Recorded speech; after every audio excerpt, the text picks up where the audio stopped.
गए वक्तों की बात है, गर्मी शुरू हो चुकी थी और शिद्दत से बढ़ रही थी।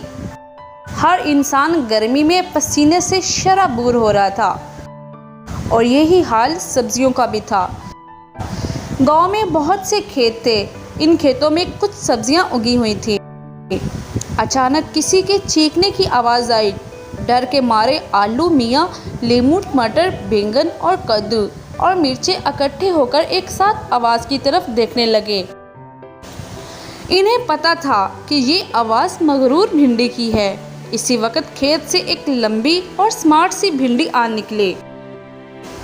हाय हाय, कितनी गर्मी है और कितनी तेज़ धूप चमक रही है। अरे हटो हटो, यहाँ से आलू हर वक्त आगे खड़े हो जाते हो सर पर, ऊपर से इतने मोटे मोटे हो कि बस। अरे मेरी तरह स्मार्ट रहा करो, खूबसूरत रहा करो।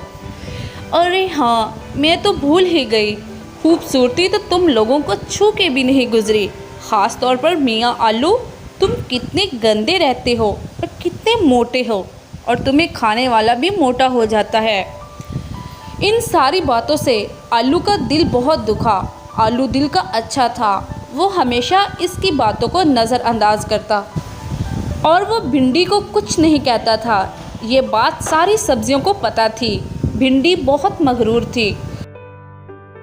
वो हमेशा अपने आप को खूबसूरत समझती थी।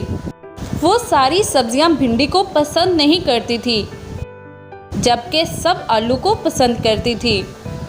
भिंडी को ये बात बहुत बुरी लगती थी। इसे आलू से बहुत चिढ़ थी।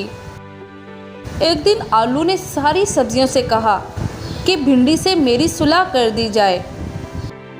वो सब भिंडी की तरफ चल पड़े। जब भिंडी को ये पता चला तो भिंडी ने सारी सब्जियों को खरी खरी सुनाई और खूब बेइज्जती की। आलू को इसके मोटे होने का ताना दिया, जिससे आलू मियाँ का दिल टूट गया और भिंडी को बहुत बुरी बद्दुआ दी। आप लोगों ने तो मुशाहिदा किया ही होगा, जब आप लोग भिंडी पकाते हैं अकेला या इसे गोश्त के साथ पकाते हैं, भिंडी के अलावा कुछ और सब्जियां बनाते हैं तो आप इसमें आलू डालते होंगे, जैसे कि आलू मटर, आलू पालक, आलू गोभी और आलू मटर, आलू मिर्चें और भी बहुत सी सब्जियां हैं जो आलू के साथ अच्छी लगती हैं। अगर आप भिंडी के साथ आलू भी डाल दें तो आपको खाने में मज़ा नहीं आएगा, क्योंकि आलू सारी सब्जियों का दोस्त है और भिंडी को कोई ख़ास पसंद नहीं करता। ये है मगरूर भिंडी का अंजाम। यकीनन मेरी तरह आपको भी बहुत आलू पसंद होगा।